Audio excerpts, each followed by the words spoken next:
All right, guys, welcome to another episode. Today, I am very honored to introduce Tony. Tony is the owner and the face of Tony's Film Club. He's a public speaker and he's based in Copenhagen. Yeah, Tony, welcome to the podcast. Sid, thanks for having me. Can I just say right off the bat how impressive that intro was? You just did it in one take. I swear to God, it takes me multiple takes on everything I say. So to see you just nail that bang on first try, off to a good start, man. Thank you, man. I appreciate it. And I gotta say, I love the backdrop. You got the nice vintage cameras there. Yeah, It's looking awesome. I have many old film stuff that are more than 100 years old at sometimes, and I just really enjoy all kinds of curiosities and obscurities from the film world. Plenty of those around here. It's a little bit like a museum I have on my desk. Wow. So, guys, for those of you who don't know, Tony's the face of Tony's Film Club. It's a awesome YouTube channel. So, Tony, want to give us a bit of a background about what the channel's all about and what and who you are? Sure. My name is Tony. I come originally from Bulgaria, but I've been living in Denmark for more than a decade now, since I was 18 years old. And Tony's Film Club is, the way I like to think about it, the combination between the Venn diagram of a documentary and a friend calling you over a FaceTime. So I try to talk about films, film history, the movie industry, but I try to do it in a way that I combine the extensive research that I do with really silly jokes, really stupid gags, fast pacing, very laid back, very lighthearted, and try to have some fun while we also learn some interesting information along the way and just overall appreciate the movies we love together. 100%. And specifically in 2026, like movies, like people are coming back to cinema as well. So, yeah, film as of right now is like one of the most crowded spaces on YouTube, right? There are like channels with like millions of subs doing pretty similar things to what you do.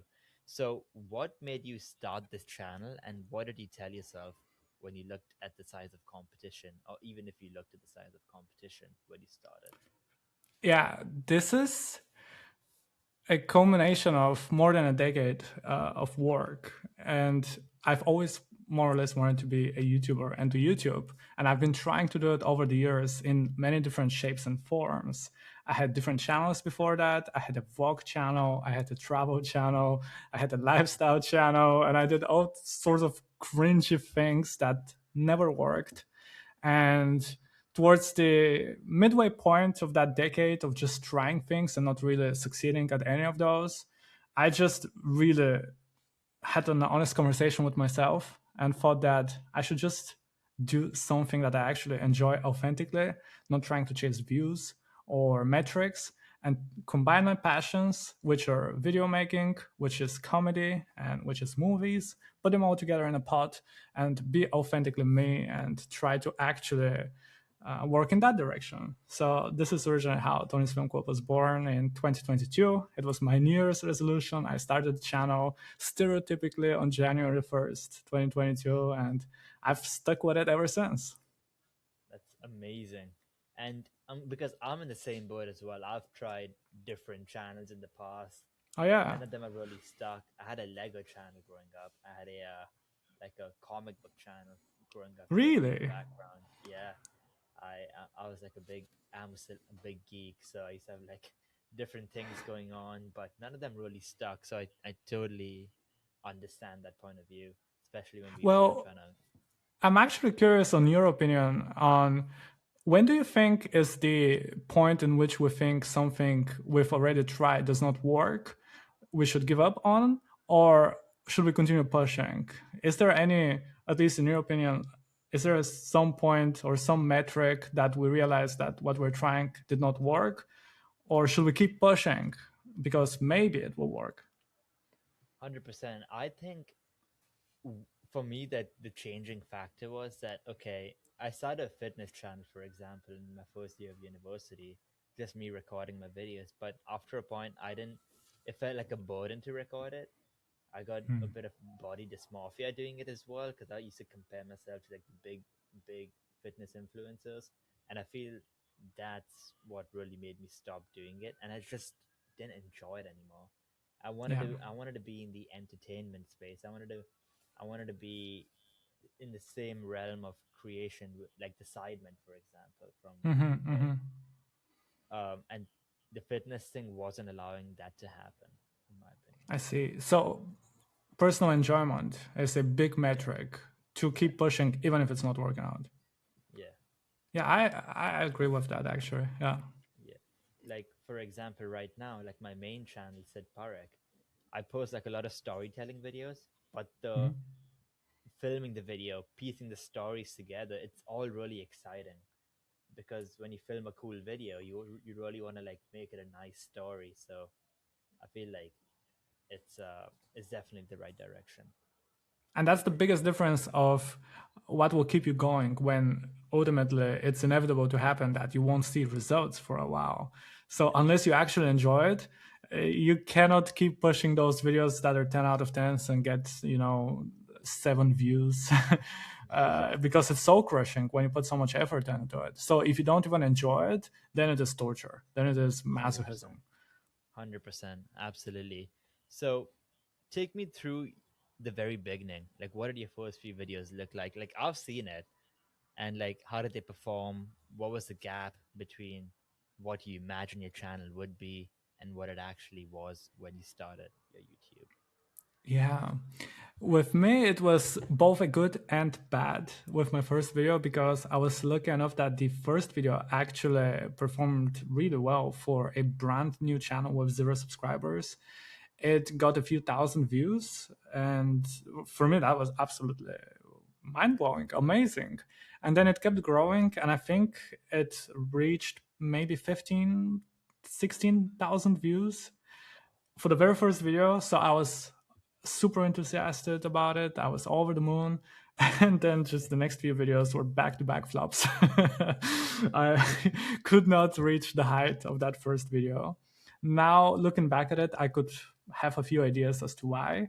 But funny enough, you ask that because up until last year, well, over 3 or 4 years into the channel, that very first video I did was always continuously the 48-hour real-time analytics on YouTube. You get the 3 videos with the most views. That first video I ever made remained the number one viewed videos in the last 48 hours, even after I've made probably over 35 videos on the channel. That one video kept chasing me, and I started hating it. I just started thinking it's been 3 years and I still have not made a video that had more views than that very first video. Wow.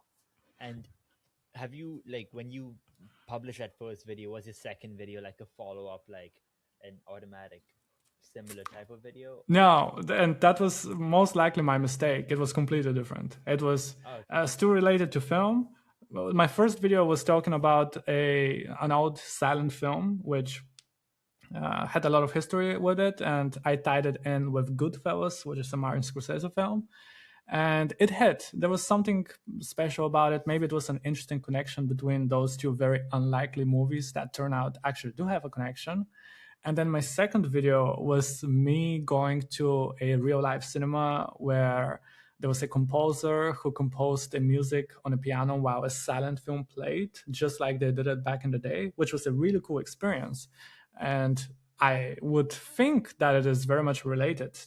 Those two videos, they both talk about movies, they both talk about silent films, but one was a little bit more of a media analysis slash video essay, and the other one was a little bit more of a journalistic, experience based video. I also interviewed the composer. So they were a little bit different in each other, different style, different format. So I could see why it did not perform as well. And that is a recurring theme on my channel. Often my videos are quite different than um, one another. So I'm still very much working on trying to find a format and mm-hmm. ground them into something recognizable. 100%. Like it takes a lot of time to like figure out what video sticks. Like I had a video this summer hit 13K views. Oh, But then nice. after that, I was trying to like capture that same momentum, but it never really stuck. What was the This video? It was just a reaction video. Hmm. Like a quick reaction video I'd made on one of my channels, and that video stuck for some reason. But the Huh. problem was that the follow up videos couldn't live up to that video. Um, but I feel like, at least for me as a small channel, it's a lot of trial and error right now. You have some playing around time, Yeah, but and just to clarify, I am in the same boat. I consider my channel a small channel by all means. So I'm also very much in that phase of experimentation, which I'm not good at. I am not as risk friendly as I should be. I am always freaked out to try very new things. But from everything I've seen, now it's the best time to try drastically different 100%. things when it's at our stage. Absolutely, 100%. And that's like the beauty of a small, like a small upcoming small channel. Let's call it that. Yeah. Yeah, I've even seen some YouTubers that are very established talk about that they have started a secondary channel and end up enjoying that channel a lot more because there's much less pressure and they can actually get creative with it. 100%. Like a really good example of that is MM7, Mini Minter from the sidebar. Yeah. He has like a secondary reaction channel where he's just having fun, doing whatever he wants, and there's no production value really like involved in it. So it's a lot more peaceful, if And you that can makes sense. tell, right? You can Yeah. tell as an audience that he enjoys it more. Yeah. 100%. Mm. 100%. But for you, Tony, like at what point did you feel like you had found your voice on the channel? Because your first video hit like 15K views. So like what changed between that first video and the ones you're making right now? Well, for one, I am on camera right now, speaking to camera. Initially, it was voiceover only. I still had shots of me, but I never really spoke to camera. And I think that was one change that added a much deeper connection with the audience when you actually see me talking to you. But I would say about a year or two in is when I started to find my footing a little bit because I've always had the ideas. I've always knew what I wanted it to be, but I did not have the skills yet to be what I wanted it to be. Okay. So it took, I would say, at least 20 videos until I started to get a good understanding of the pacing, of the scripting, of the jokes, because I am quite heavily invested in jokes for my videos, elaborate beats. Sometimes I get costumes, I go to locations, and it's very elaborate. But sometimes those things just kill the pacing, and sometimes they're not authentically funny. So just understanding when is too much, when it's not enough. I think about 2.5 years in is when I got that. But it's also important to say that that was about maybe 15, 20 videos in, because my first year I did 11 videos and my second year I did 12 videos, which was another big problem that it took me 4 years to figure out is how to get consistent. It would take me about a month to make a video, sometimes a month and a half. And that is absolutely not okay for YouTube unless you're super established.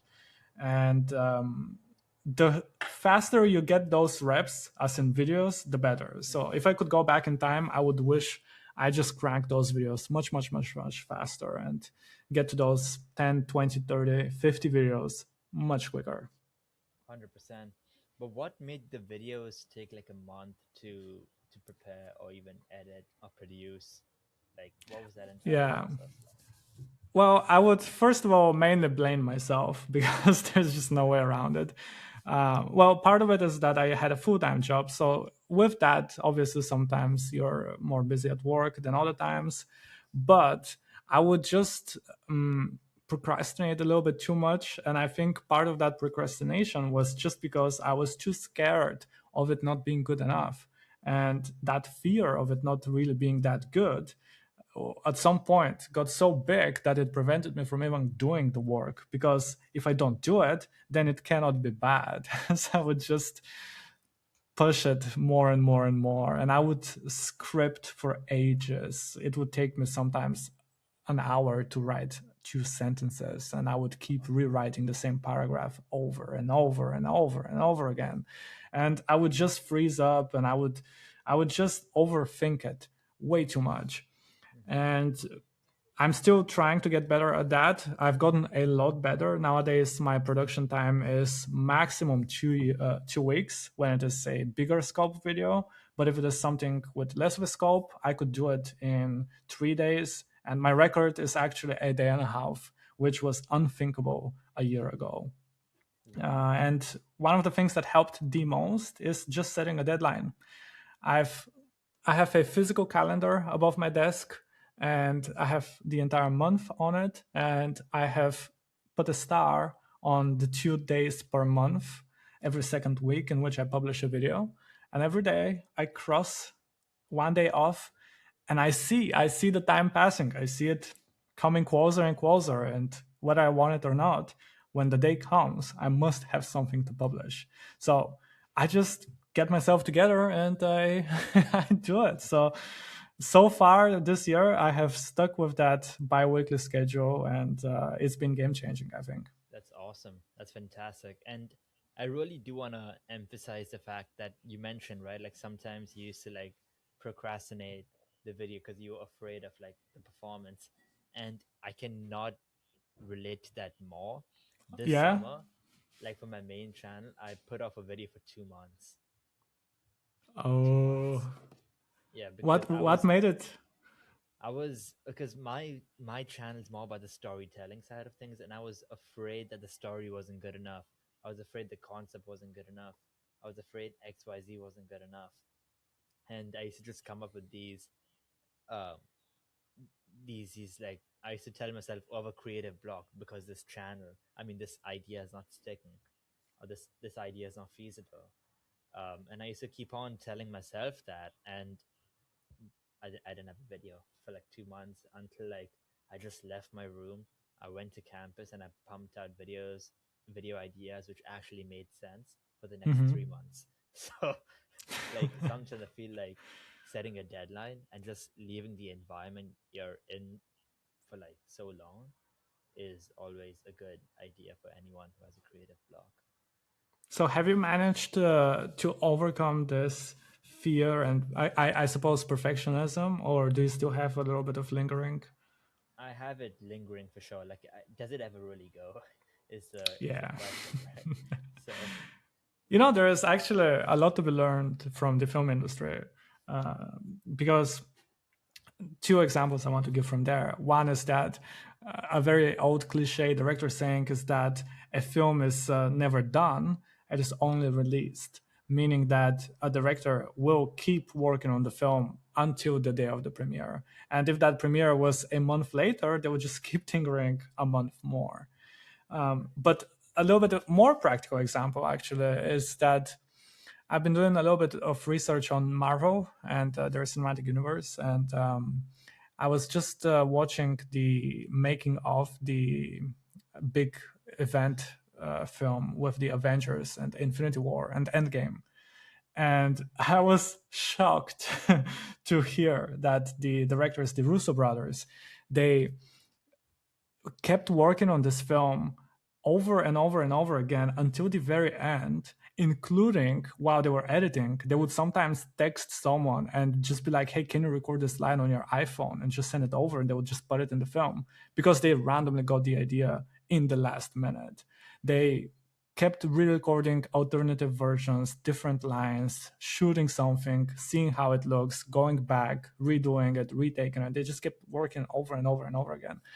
And it just made me think, wow, if people on the actual biggest possible scale do that, it's also okay for us small creators to just get a little bit gritty with it and just do it rather than try to overthink it and plan it and write it perfectly. Just get it out, and do it again and again and again. And that is a big epiphany I had recently. 100%.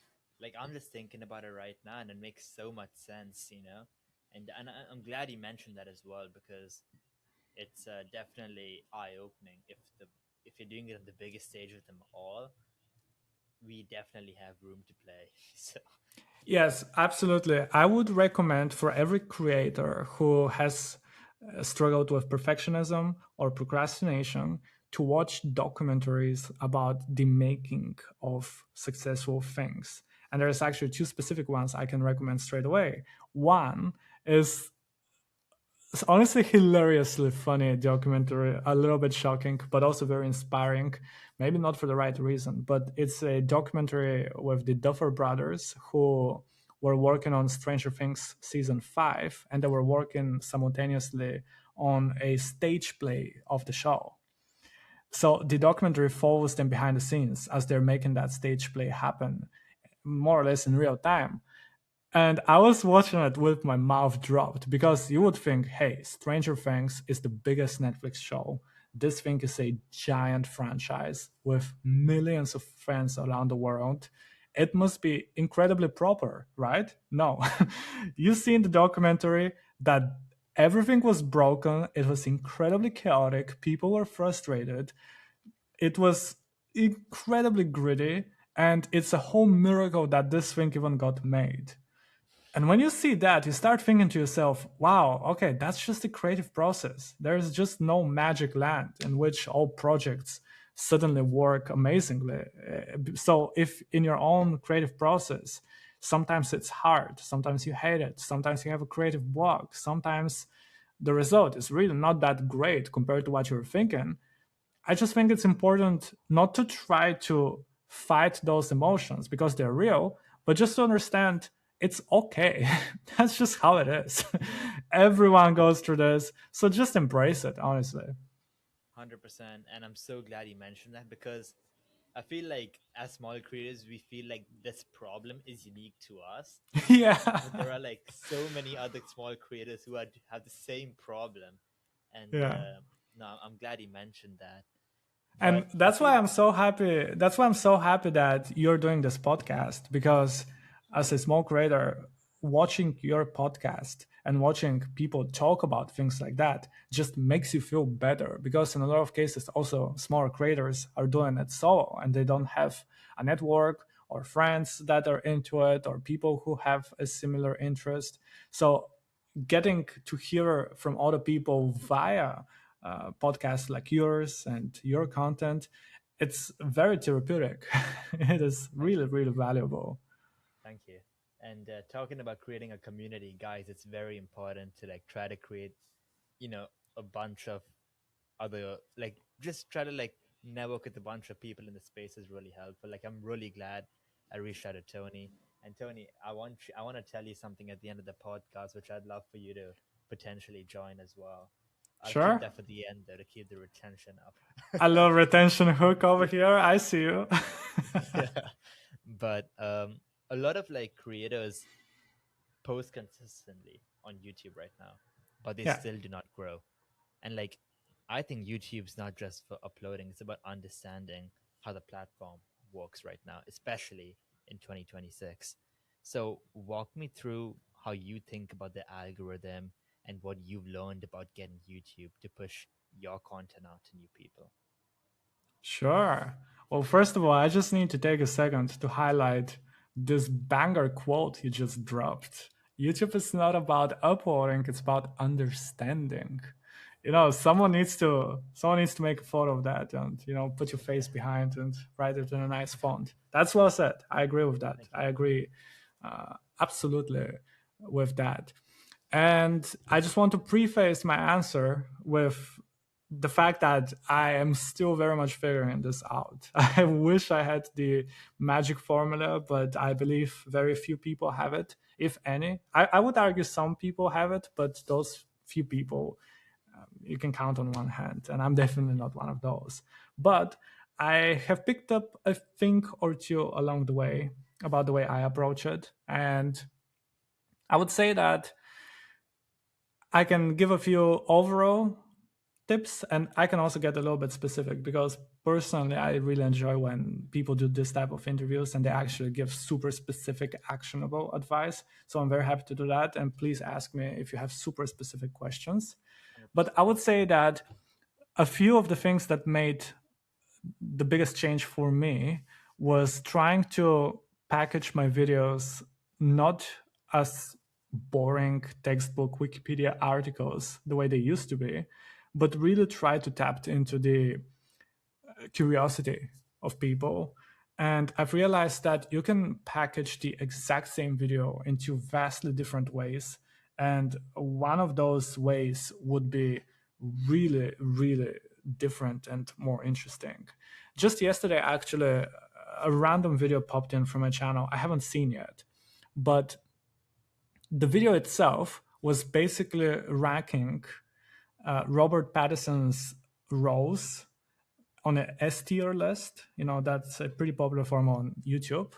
And more specifically, his voice work and his accent, which on the surface level is maybe a little bit dry or a little bit niche. Not many people maybe would be super interested in this. Obviously, some people would, but it's not the widest appeal idea. If it was packaged something along the lines of ranking Robert Pattinson's accent work throughout his career, right? Mm-hmm.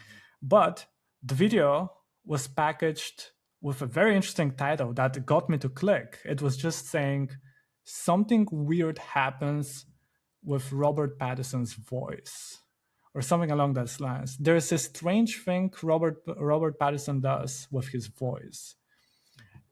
And I just realized, yeah, and sometimes there's so many examples in which something pretty dry is just packaged in such an interesting, original way that it just, you cannot help but click.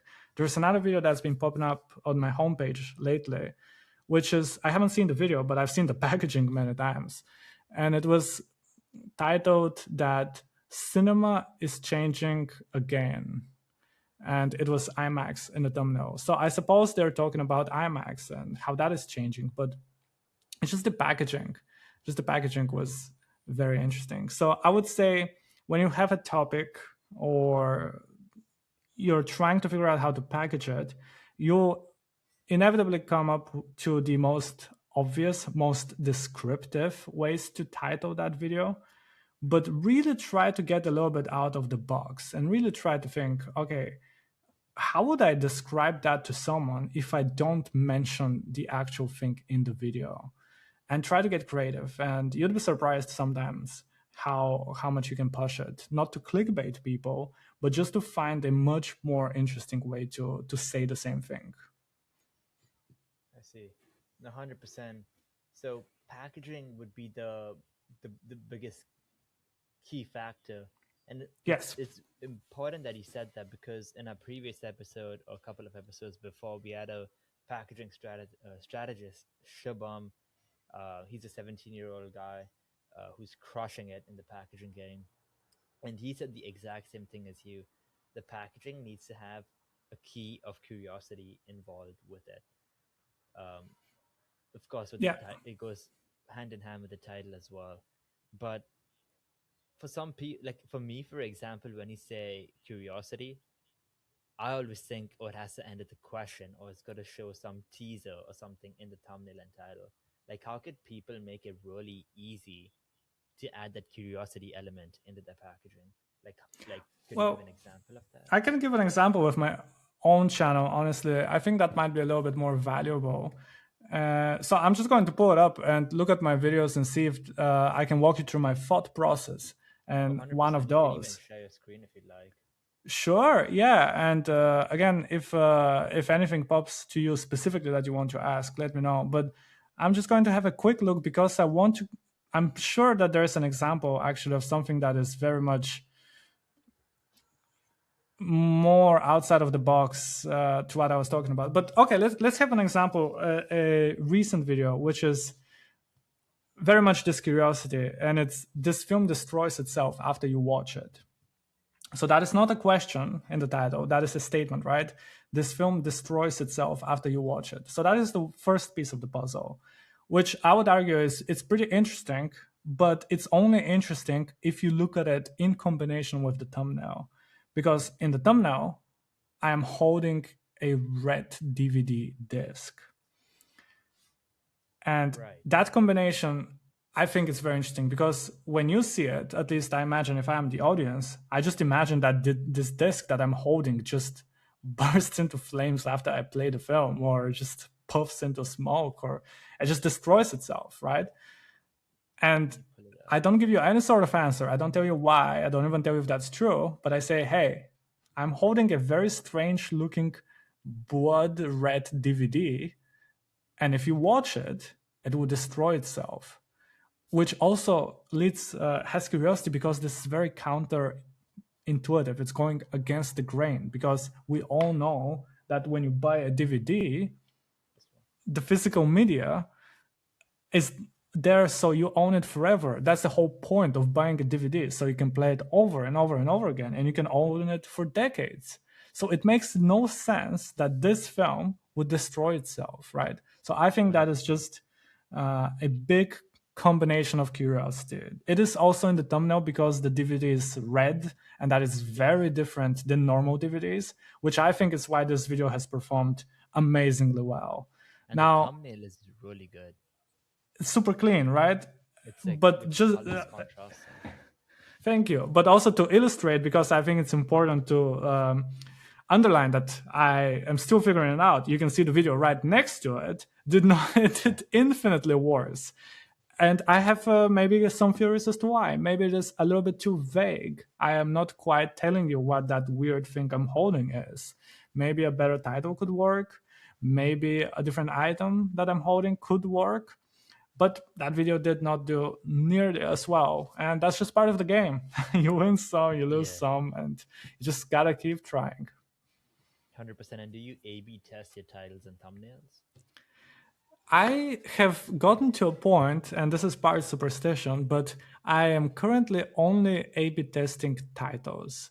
Usually, I'm happy to have a thumbnail and only A/B test the titles. Usually, that leads to better performances for me.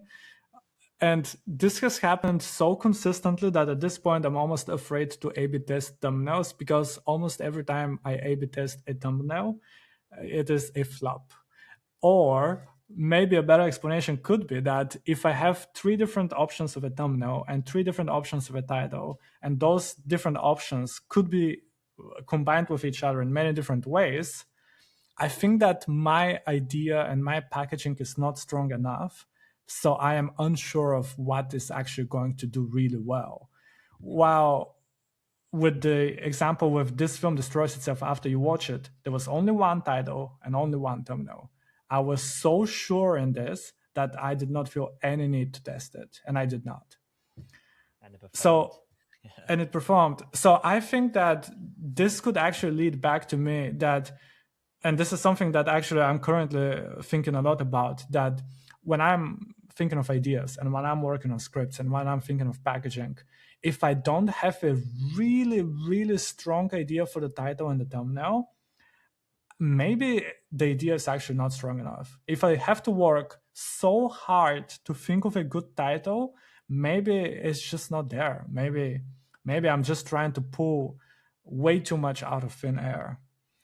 And nowadays, I basically will A/B test titles with very small variations. Maybe if it's the exact same word, just maybe slightly rearranged, or maybe I test in one it says film, in other it says movie, just small things like that. But the basic idea is there. So that is my current strategy. Just try to be a lot more certain in the pre-production stage. 100%. And like everyone says this, but this is super important. Before you start planning a video, the title and thumbnail need to make sense for it for it to actually be feasible, like so that the idea makes sense, if that makes sense, you know. Like the Yeah, title and thumbnail need to make sense for the idea to make sense, and once you've got that in place, then you get into like the filming and then production and things like that. But I agree. This I actually couldn't could be. agree more. I imagine this is pretty hard for you because when you do this type of interviews, I just imagine you can title it in 1,000 different ways when you just Yeah. pick up a topic or a soundbite or a quote from the interview. How do you approach that? So typically, I'd use one of the questions I asked you, and then I kind of repackage it into like for like the title. I'll make it into like a fifth grade reading level. So like Hmm. people who want to get into YouTube can get into YouTube. People who are already in the game would definitely click on it because it's really simple and easy to understand. So I try to package it in a fifth grade reading level. Like my good friend Caleb, he actually came on the podcast right before you. He owns View Labs. He mentioned the same thing. We were on a call yesterday, a day before, just throwing ideas out for YouTube. Um, and we were talking about how to pack like title your videos in a fifth grade reading level so that anyone can Hmm. understand it.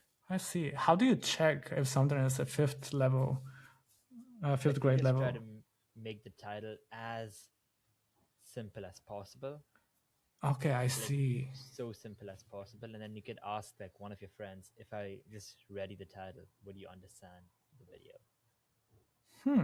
I see. Yeah, because sometimes, and this has happened to me as well, it gets wordy, and then I'm trying to figure out how can I just say the same thing but shorten it. Yeah. I remember with my most popular video, it is currently titled "The Horror Film So Real, comma the FBI Investigated It," and for the longest time, yeah, that one. For the longest time, I was just I was really trying to figure out how to title it. Initially, it was going to be this horror film was so real. This horror film looked so realistic that it got investigated by the FBI. That was originally my title, and then I just started thinking, okay, I need to remove those words like that. It got investigated. I need to remove that.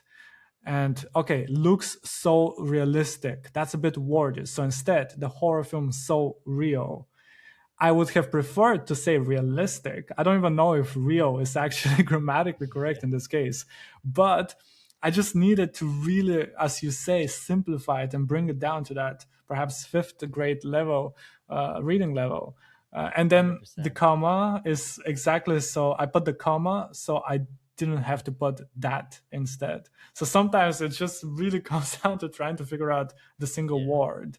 Or that other video on the right, a billionaire tried to make a movie. It was a disaster. that's Um, perfect. in this case, yeah, I just thought that having it two sentences was the shortest way to do it. 100%.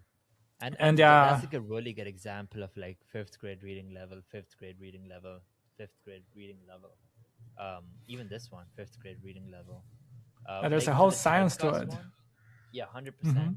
For the typecast one, like many people wouldn't know what typecast means, and like like majority people know, but like 30% wouldn't know. So This video, dude, this video with the typecast, uh, it holds a very bittersweet place in my heart. also, Well, this video was the closest I've gotten to giving up on YouTube. oh And wow, I've told the story perhaps somewhere, but I'll just keep it short. So basically, this happened at the end of 2024, and I was on my ropes. YouTube was not working out. At that point, I had about 1,000 subscribers. And right before I published that video with When the Actor is More Than a Typecast, I published my biggest project ever. I still have not made a bigger project than that. It was a video about the ruby slippers from the Wizard of Oz film, which is a prop shoes that got sold for $28 million. And I got really curious, why did they got sold for $28 million? And I started researching the story, and it turns out that there was more than half a century of drama. They got stolen, the police got involved, then they were stolen again, then there was a heist. It was just a damn, crazy story, like a thriller movie, but there was so much information. There were four different pairs, and I had to track all of them and look through decades of articles and books and data. So it took me a month to research it. It took me the longest time to edit it. It was the longest time I spent on a video, longest video on the channel. I published it, and it flopped disastrously. It was just a very, wow, very bad performer. So it took me probably about a week to gather myself after that. I was really, really down bad after that one. But after a week, get up, try again. So then I start working on this video, When the Actor is More Than a Typecast. And I work on it for 2 weeks, maybe three. I try my best, and I'm like, okay, maybe this is the one. I wasn't even monetized at that point. I was just Hmm. really just hoping for the best at this point.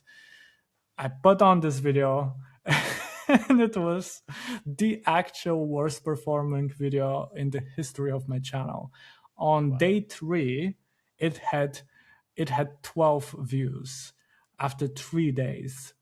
And my channel had about 1,500 subscribers, something like that.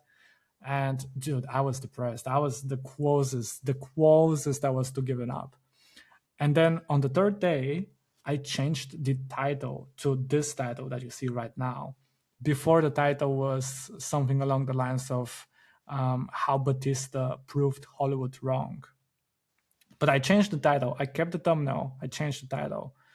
And on the 3rd day, this video, for whatever reason, just picked up, and it got, I think, 100,000 views in that same week.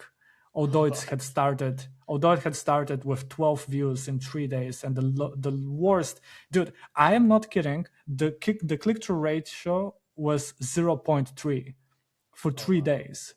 I did not even think it was possible to have a click-through rate of 0.3. I could have put a black screen probably as a thumbnail and gotten better click-through rate. What were the impressions at the time?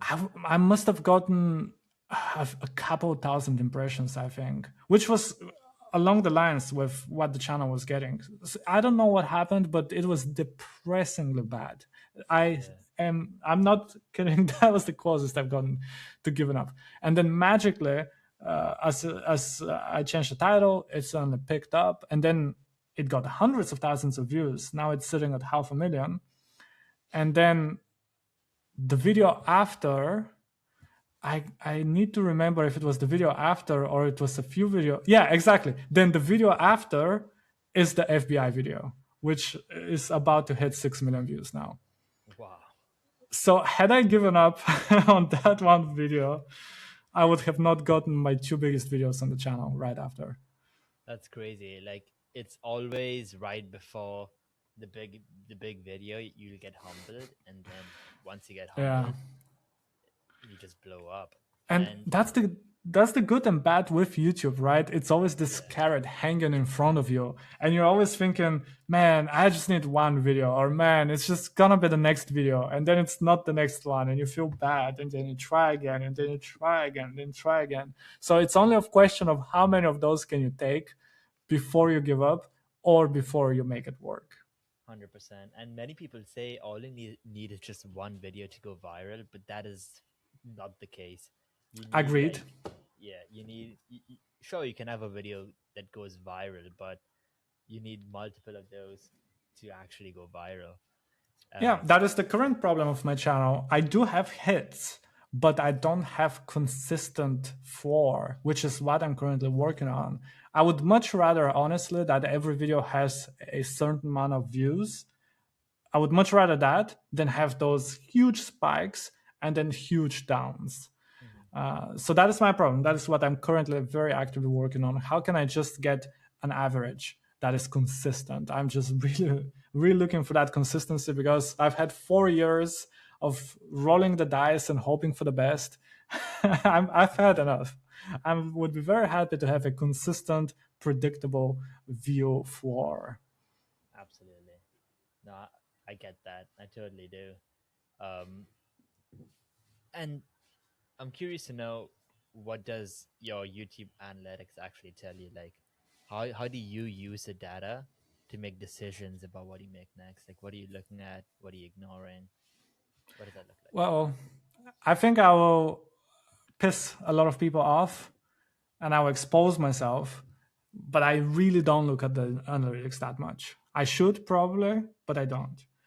And when I publish a video, I look at the click through rate, I look at the retention a little bit, and that's about it. And unpopular opinion, but this is only my experience. I have not noticed that retention corresponds to views because all my biggest hits and all my flops have the exact same retention. The Interesting. biggest hits do not have better retention than my average videos or the flops. Even the flops usually have a little bit better retention. But retention, honestly, at this point, I more or less don't care. When I edit, I don't edit with retention in mind. I edit with pacing in mind in terms of, does this video get boring? I'm not thinking of people will click off in here or try to re-engage them and things like that. I'm just trying to respect people's time and interest. So I edit with pacing. But I don't care about retention. I care about click-through rate. That is probably the one thing that I genuinely look at. I try to look at traffic sources, where the views are coming from. And I was recently at a 3-month accelerator where, as a part of it, we got coaching in YouTube analytics, advanced analytics, where we looked at our advanced data. And some of the lessons I learned from that is that it's important to look at traffic sources. Apparently, I needed to work on having a lot more traffic come from suggested videos, because for me, a lot of it was coming from browse. A lot of people were discovering me on their homepage, but I needed more people to click on the suggested videos on the site, either on my own videos or other people's videos. And I needed more people to come from search. As of right now, not that many people come from search. And apparently, it's always a good sign if on the search terms on your overall channel analytics is your own channel name. If people actually type in Sid, like your creator corner, like actual channel, and then they look for your videos, that's a great sign. That's just also something that I've been trying to work on. But other than that, I mainly track views. I'm looking at how the views are performing, CTR, and that's about it. But I'm very happy to pick up some tips. If you if you think Yeah. that there's any data points I need to look at, I'm happy to look at them.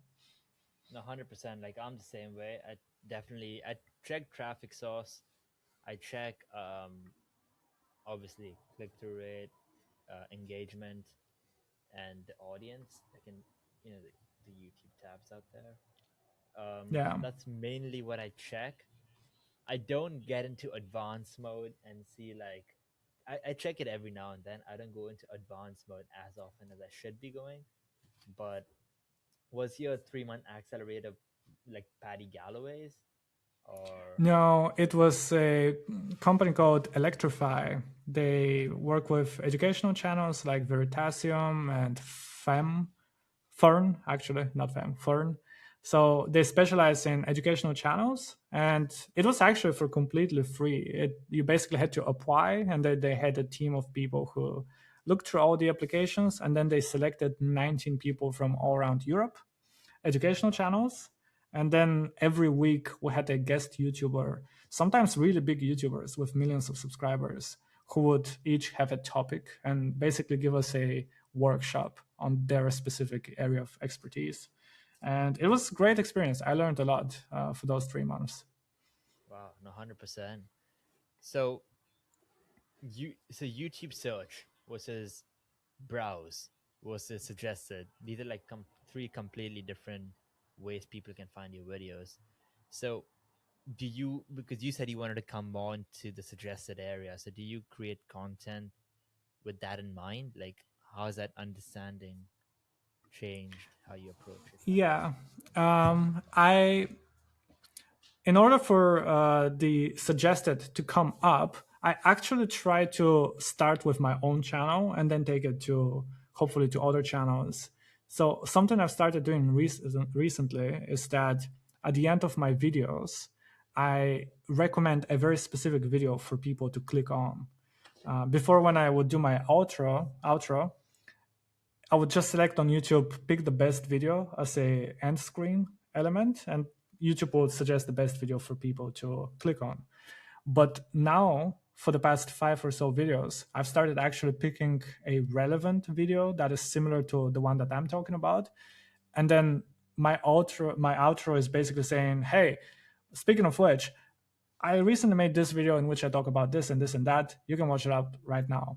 And my end screen click-through rate has tripled to about 6% now for the past 5 videos.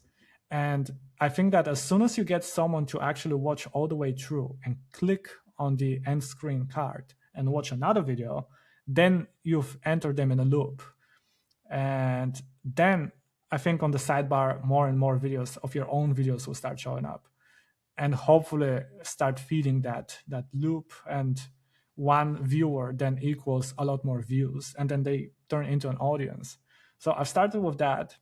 And then, yeah, sometimes when a new film is being released and people talk about it, sometimes I make videos about those. And usually it appears in search. If people are searching, let's say, for Obsession or The Odyssey or Spider-Man, they search it, and then maybe my video appears. Or if someone else is talking about it, then likely my own video will also appear in the suggested.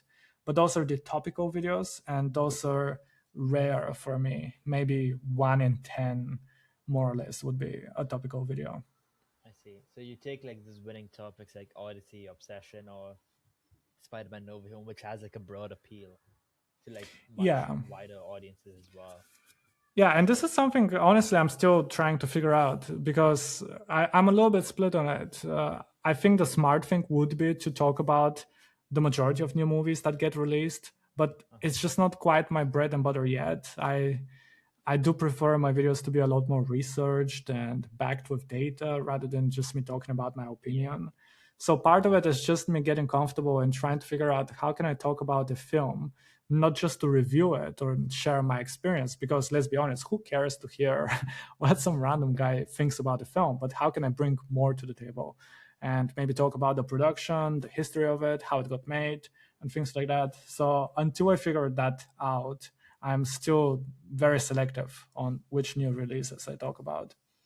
100%. So you add those input biases as what April and Alter would say on YouTube to to to make it like more well known as a fact, which is pretty interesting. Yeah. So Oh, April is great, by the way. We met last year, and she had so much great advice. so She's where did you run into her? in Los Angeles. We had a coaching day with her and a few others, where she would just look through our channels and give us advice. And she gave me a lot of great advice. I Yeah, hope to have applied until now. 100%. Like I ran into her at VidCon 2025 in LA as Oh, well. nice. Yeah, and I'd gone for like one of her panels, and there was so much value packed information out there. Like I yet go through all the videos, like the Mark Rober breakdowns, for example, Hmm. and I just break down and analyze and see what I could do for my own videos, especially the newer videos which I'm producing right now. But Oh, okay. Is it exclusive? We cannot talk about it yet.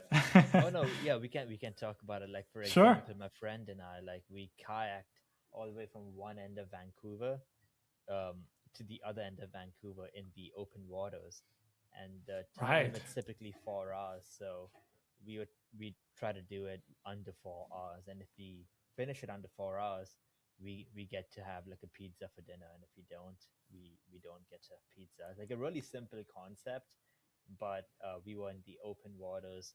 We started from West Vancouver, and we kayaked all the way to South Vancouver, and towards the ending as well, there was a stake involved because the waves are big. We were tired, we were fatigued. It was sunny. Um, we didn't want to get capsized and thrown into the water because there are like orcas and whales in the water, and I don't want to be swimming with them. So um, there was like a lot involved in the video, and I'm just piecing it together. But all the information I learned from April Lynn, um, applying it in this video and seeing if it makes any if the story makes sense. Because for me, Hmm. it's more about storytelling than virality at this point.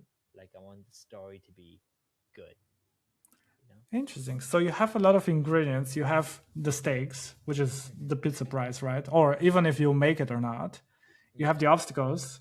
So the the weather, obstacles. waves, animals. What about the characters? Did you and your friends sort of have an established characters on banter? Maybe one was optimistic, one was pessimistic, one Yeah, was lazy, one was hyper. yeah. We had one lazy, one hyper. I was the lazy one for context. Then we had like one who thought we'd make it under 3 hours. I wasn't the optimistic one for that. Yeah. And then we had like cruise ships and commercial ships passing right by us, so they also used to create massive waves, and we were in an inflatable kayak. Oh wow. So, Okay. so not even a proper kayak. And the thing is, people have tried this in the past in Vancouver on paddleboards and things like that, and the police had to come get them because they were stuck. Dude, that's So the hook right there yeah, too. yeah. So like this is, and people warned us before we entered the water. Like people have tried this, people have failed. Don't do it, but we had did it, and it's more for the story. Um, Wow, that and yeah, that has all the ingredients to go really well. yeah. So you've already filmed it. I filmed it. We've got like three different camera angles. This is the cameras we use right there. You can see my mic's drying out there right now. I'm not sure if you see it on the windowsill, but it got a bit wet. So, um, Wow. yeah, like Did, it was did you high already? stakes. Sorry. It really sounds. Did you already tell all your other friends or people that you do it? Like they already know, right? It happened. Yeah, they know. Like Ah, my okay. parents and his parents only, like my parents knew after I filmed the video because they would not want me to do this, and his parents, his mom was a bit worried. I mean, reasonably Wow. so, and his dad was like, "Just go for it." So, Interesting. You know, if you end up doing another sort of like a high stakes challenge like that, um, it just reminded me of a great sort of retention shtick, if you want to say it. I don't know what else to call it. Uh, in one of Will and Nee's videos. Are you familiar with Will I and love E? Villainy. Yeah, he's one of my Yeah, okay. inspirations. Well, the video where he ran, you know, and it doubled, it was where he asked before he started, he would run every day and then the distance doubles every day until it was eventually about 19 kilometers, basically 2 marathons. And in the beginning of the video, he asked people to predict if he would succeed or not, and then he locked it in a box. And then at the very end, he opened it and saw who predicted he would succeed or not, which I thought was actually really interesting to bring it full circle. So maybe if you do something like that again, it could be interesting to sort of ask people, you know, your parents or friends, and be like, "Hey, do you think we can pull this off?" And then they each get to put down their guess. 100%. I think that's a really good idea. That's a really nice idea. I'm definitely gonna implement that. Sid, what is the name of your main channel? Oh yeah, I can send you the link. Yeah, please, because I got really curious. I would love to check out, because I was familiar with your podcast channel, but now I think I need to get more familiar with your main channel because it sounds like there's a lot of The good main stuff going on channel, in there. yeah, the main channel is to go like, we got like 3 months worth of content coming up. So, yeah, stay Okay. tuned for that one. Yeah. So you're Uh, trying to play the game of this guy that shows up out of nowhere and suddenly just drop banger after banger after yeah, banger. that's the idea. And like for me personally, I'm curious to know who your inspirations are. For like me, of course, we have the sideman, Max Fosh. Are you familiar with Max Fosh? Oh yes, absolutely. Yeah, Zach Aslop, Will and Me. Yeah. These guys, Nico. I love the UK side of Yeah, content. I was about to say you're very UK centric in your Yeah, viewing like I habits. love the content out there. I love the connections out there. I like Ryan Train as well. Also, Oh yeah. yeah, Do you have those are like a my. do you have sort of a similar community in Canada, or is it not as much hanging I don't together? think I don't think there's much of a community for content, especially in Vancouver.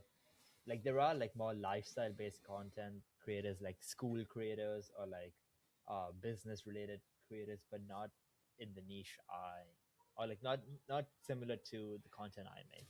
They're very like Hmm. hustle based creators, if any, I see. or like self development. What would you like to Okay. know about development? Sorry, that was my Alexa. Just, I was also just looking in one of the accelerators. I met a creator from Canada, and I cannot remember if it was in Vancouver, but I think it was. And I'll just tell him about you if it oh, thank was you. in your area, because he's super sharp with strategy. He's done a few viral hits as well, and now he works more with consultancy, and he helps other creators film and edit, Oh, and that'd be great. could be a good connection for you just Oh, to 100%. know Yeah, thank someone. you. So That'd I'll be let him know. That'd be awesome. Thank you very much. But yeah, what was your main channel? Yeah, I sent it to you on LinkedIn. Great. Let me get that real quick. Yeah. Just creating more edit for your editor. Hey editor, if you're watching this, I'm sorry. I gave you a little cut to do in here. Gotcha. I'm on it. Oh, okay. Now I have some videos to check out tonight after this. Oh yeah. Okay, you actually tried. Okay, that's interesting. I really okay. I'll just do some live reaction. Now you're watching someone actually see your channel for the first time, if that 100%. matters at all for you. Oh, But that does, yeah. what initially grabbed my attention is I actually tried pro wrestling. Yeah. And I think that is so good because you used the word actually. I think that word does so much heavy lifting. And then the fact that the domino is mid-action and you're about to get jumped and I think that's a really strong packaging. 100%. That's a really strong just packaging. tried random things out here. Like this channel has been a bit of trial and error, but I'm more focused on telling the story out here than instead of doing something like this. Like I tested YouTuber's merch, so you don't have to. It's a good filler video, is what I like to call it. Yeah, I think that's a fair strategy. In one of the workshops, they called it the 70-20-10 rule, in which 70% of your content is actually the engine. It's the format that you can repeat over and over again, and your audience loves it, and you can slowly improve on it. But it's very familiar. You never start from a blank page. Then 20% is experimentation. Now, 20% is actually big swings. It is trying to go viral, trying to go really wide appeal. And then 10% is truly new experimentation. So 1 in 10 videos, completely new, never tried before, could totally flop, but you're perfectly fine with it. 2 videos out of 10 try to go for the viral appeal, big audience, wide appeal. And then 7 out of 10 videos is keeping up the engine and building that core audience. 100%. I like that. I'm gonna definitely try to implement that, or like think about what I could do to implement that. Yeah. But so when you film content on YouTube, which is long form typically, and like video essays, deep dives, how do you keep someone watching a 15-20 minute video throughout? Like, what are the techniques you use to stop people from dropping off? I know you mentioned earlier you have the comedic chops in between and the music sound effects that kind of work into that as well. But what do you specifically do for that? I would say that I try to basically start wide and then narrow and narrow and narrow. So the way it is that I start wide, and I'll just give a specific example because that makes it a lot easier. So for example, if we go back to the video with this film destroys itself after you watch it, a recent video. Or actually, this applies to any video. It's also the same for my most popular video, the horror film So Real, the FBI investigated it. But let's talk about this film destroys itself after you watch it. The big story that I start with very wide is that I have this DVD, and when you play it, it expires. You only can watch it once. That's the big story. But then I break it down in 2, meaning that one story is the before, the what led to this thing existing, why does it exist, and then the second part is me actually trying it and experiencing it and looking at it for myself. So that was one big story. Now it became 2 stories. Now those 2 stories I break up in more chunks. So the story that was in here that was what happened before, I break into a few more parts itself. So first of all, I talk about that home media used to not exist. People could only watch movies in the theater. Then home media was introduced, but then it was bad quality. Then we talk a little bit about that and VHS. Then we talk about DVDs. That's a different chunk. Then we talk about the problem with DVDs that they used to have, which was late fees. Some of your younger audiences might not even have been born back then, but you would rent DVDs from physical places, and then you would have to return them 2 days later. And if you don't, you would have to pay more money because you were late to return it. Yeah. So that was a mini story within the big story.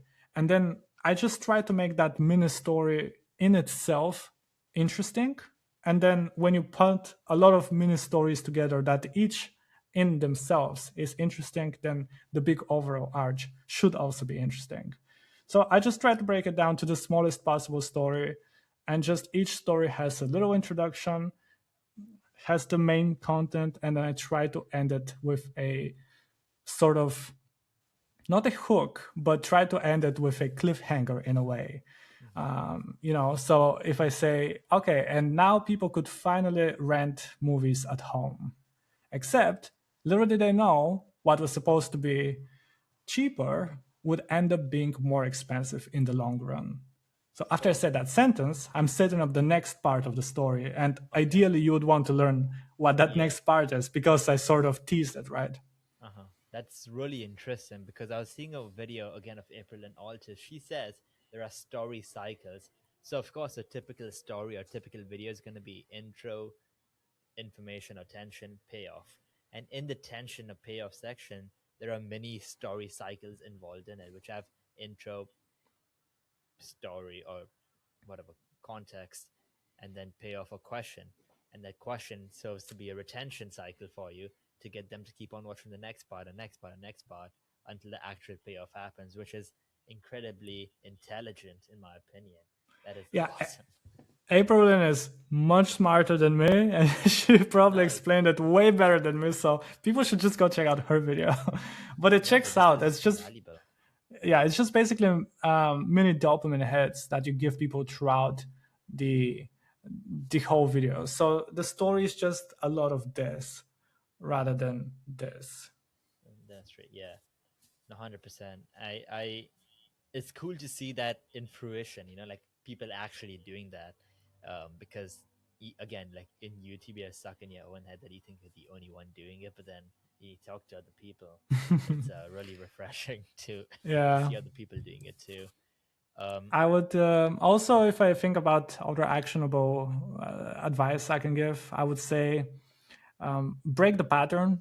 If the video is going for a few minutes with the same music, the same tone, you're talking in the same way, just break the pattern and do something unexpected. For example, my all-time favorite, one of my all-time favorite moments in one of my videos is this FBI video. So I'm talking about a horror film, and it is very visual and very gross, and I cannot show that on YouTube. One, because I'll get demonetized. Two, because it's gross and I don't want to show it. But I need to, for the story, I needed the audience to know what's on it, but I couldn't show it. So I just baked a cake with the shape of a gingerbread man, and I just showed on the cake what happens in the film. And that comes out of nowhere. You're just watching and suddenly you're whoa, whoa, whoa, and then you're like, then you lean on your chair. And if you look at the comments, I'd say 80% of the comments are just talking about that one moment because it comes out of nowhere, because it is so unexpected. You just don't see this kind of stuff in video essays or documentaries, and I think that's why it worked.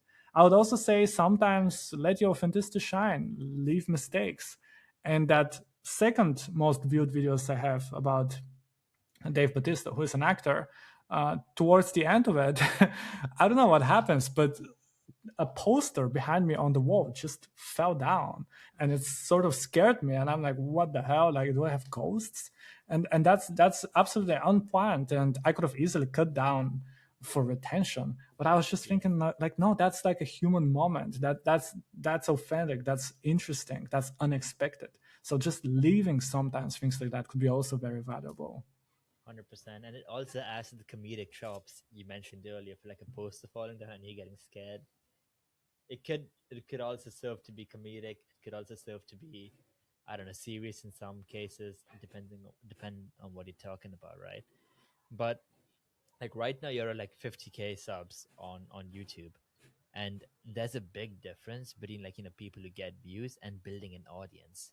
So what have you done deliberately to like turn those viewers into people to actually come back for every video, or creating that community of your own? Yeah, that's a great question. That's a really good question, because I think it is asking the thing that we should all be talking about when it comes to YouTube. Not just chase views, but actually build an audience. Some of the things that I do is that I always read and reply to every single comment on my channel, no matter what it is. I've read and I'll continue to read, and I reply to every single comment. Sometimes those comments actually give me ideas that have ended up becoming videos. And in the video, I just say, hey, one of you wrote me this comment, and this actually sparked this idea, and now it's a video. And people like that. It gives people coming back when they see that actually there is a two-way connection, that when they write a comment, it could actually lead to a video, and they like that. I've done videos in which I watch movies exclusively that were sent to me from my subscribers. In my latest video, I show off a lot of, as we talked earlier, those film history items that I have. And I happen to have two items of one specific film from an old film. And I just said, hey, I'll just send it to one of you.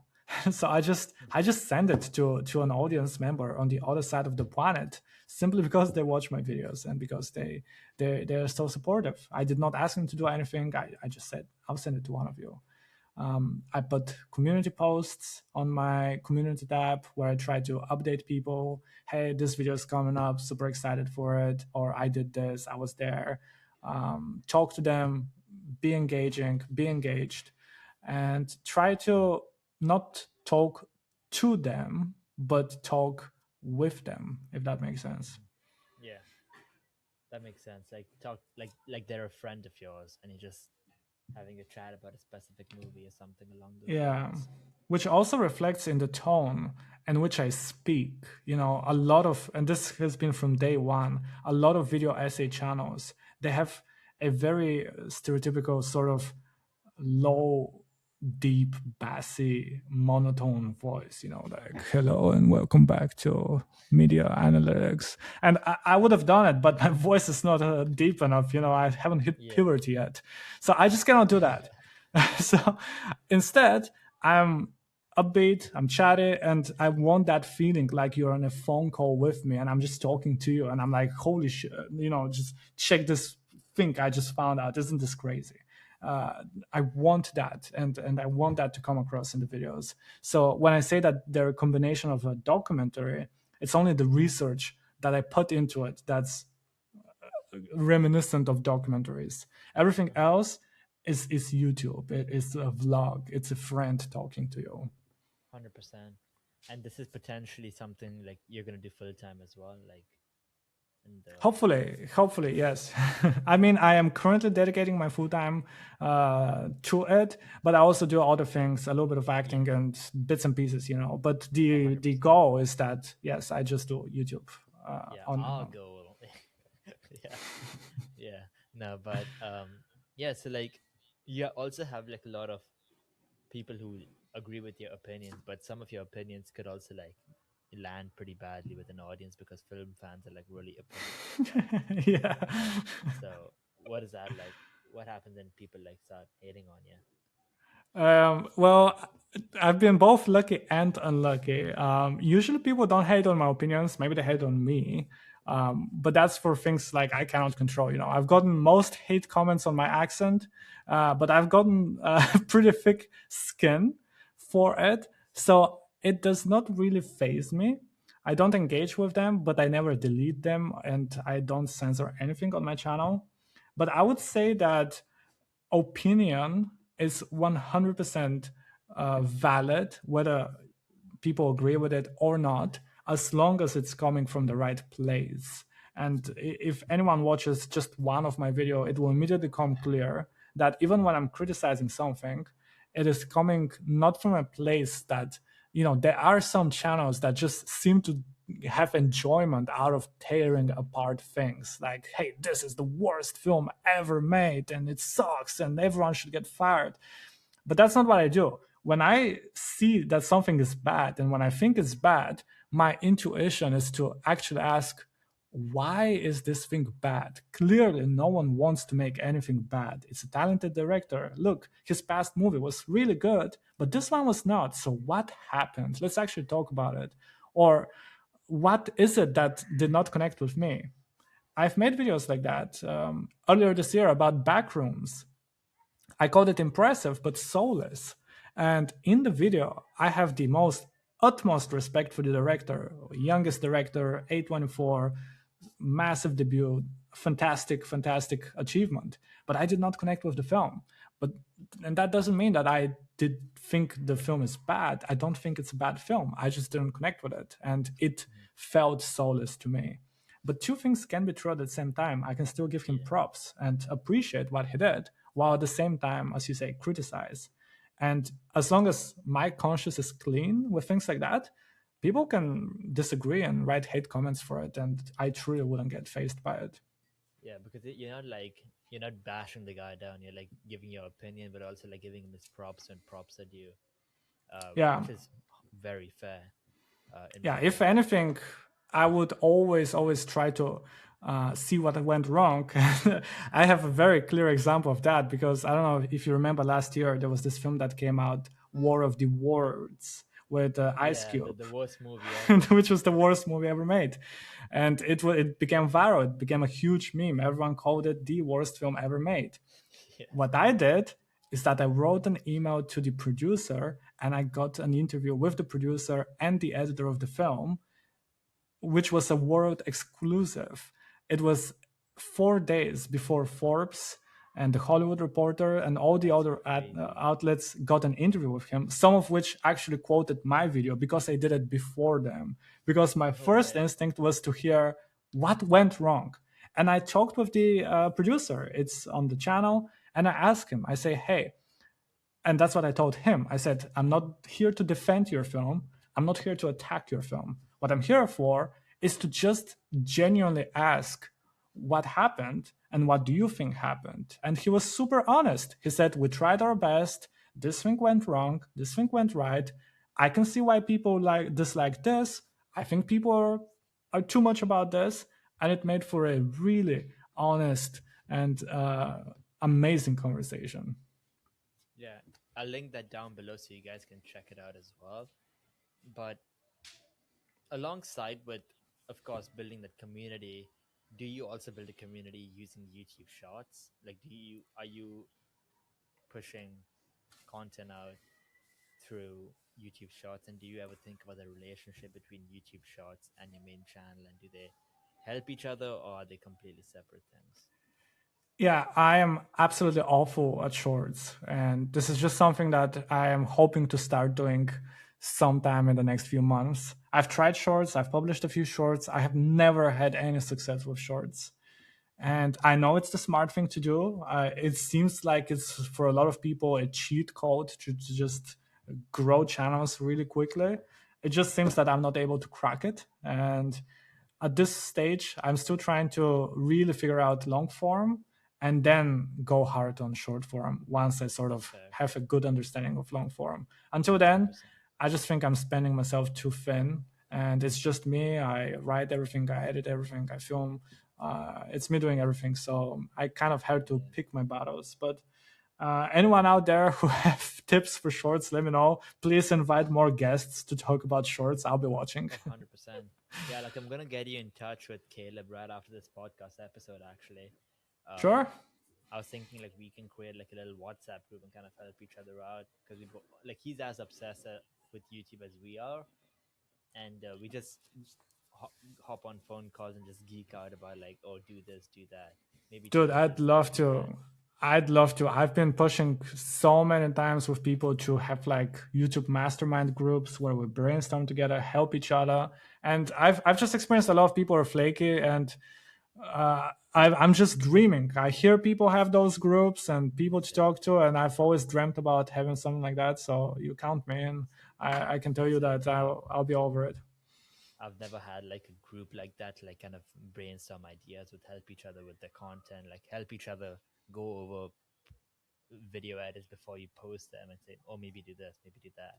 Yeah. Um, So I'm No, Sid, definitely Sid, I'm yeah, 100% serious. I would be super interested to yeah, keep in 100%. touch and yeah, call each other regularly and grow Yes, together. break down, help each other out, come help each other with ideas, things like that. Yeah, it's very And that's valuable. yeah, 100%. Especially like a small, like we all are like small, like small knit group helping each other up would definitely be um so valuable, especially with people who love the game as well. Yeah. Um, so you're right now creating videos in Copenhagen. You're building this in Denmark, not London, not freaking LA or New York, you know. So has being based in Copenhagen like felt like a barrier at times, or like what is it unexpectedly given you that you would not have received if you were based somewhere else? Oh, dude, it's lonely. I'm at a big disadvantage because I'm based in Denmark, but my content is in English. So, and it's dedicated to an international audience. So, inside of Denmark, basically, no one has really seen me or knows that I exist, which has been a disadvantage because a lot of time there's movie premieres and press events and things like that that I simply don't get invited to because Yeah, my content is not really targeted to Denmark. So I need to be much, much, much larger, I think, in order for Danish brands and studios and companies to take notice. I have a few local friends who are doing similar things. I've tried to reach out actually to a lot of Danish YouTubers. Haven't really heard much back yet. But yeah, it's honestly not. I might as well be based out of anywhere. It's really not that. I'm not that connected to the local YouTube scene, unfortunately. same. Like I've tried for Vancouver. No one replies back, man. Like, come Well, on, one day, one they'll day. reply eventually. It's just how it Yeah, is. yeah. Like I reached out to someone in the US, but he was just like, "Why should I take advice from you when my videos are better than you?" I was like, "Okay, man." Well, when it's someone like that, you honestly you're better off not even. Yeah, yeah, I 100%. think he did you a favor because he immediately showed you the kind of person he is, and you just Yeah, don't want this someone like that to be in definitely. your Like group. yeah, 100%. It's rather have no one than have like someone who's gonna diss you like that. But um, yeah, like so what's next for Tony's film club? Oh, dude, I'm back to editing. I've been editing the whole day. I'm editing tonight as well because I have to hit my, as we spoke earlier, deadline for tomorrow to publish. So I've been a bit busy this week. So it's going to be an all-nighter, more or less, for me to edit to finish it in No time and way. I publishing tomorrow. I really appreciate you taking the time. You know, you could have been editing, but you took the time to hop on. Oh no, So Sid, you're doing me a favor. I would always be more than happy to talk about YouTube, and it's just so nice to take my mind out of it a little bit and just talk to you, get to know you. So this has been super likewise, enjoyable. 100%. Likewise, I'm really glad I got to know you. And we always like to end the podcast with like giving advice. So, what's one thing you wish someone had told you before you started the channel, or to an upcoming creator? Yeah, I'm trying to think of so many things that are not cliches, but sometimes cliches are for a reason. I would just say don't overthink it. I am someone who does not overthink when it comes to anything other than YouTube. I overthink YouTube way too much. So I would just say it's not that deep. Don't overthink it. Just do it. 100%. Well, thank you so much, Tony, for hopping on. I'm so excited to get you guys to see this episode. There's been so much value packed, and this episode also shows reaching out can create really good potential, friendships and groups of your own. So yeah, guys, never feel afraid to reach out to someone because it can lead to meeting someone like Tony, which is always great. I first of all want to say thank you, Sid, for having me. This was super enjoyable. Thank you so much for this. Of course. And I just want to make a prediction on the record. I think by the end of this year on your main channel, I think you would double your subscribers. And I'll be 100%. there on the way to make sure you do that and help out any way I can. So let's get on that group chat. Let's meet regularly and let's help each other. 100%. Well, thank you guys for hopping on. We'll see you soon.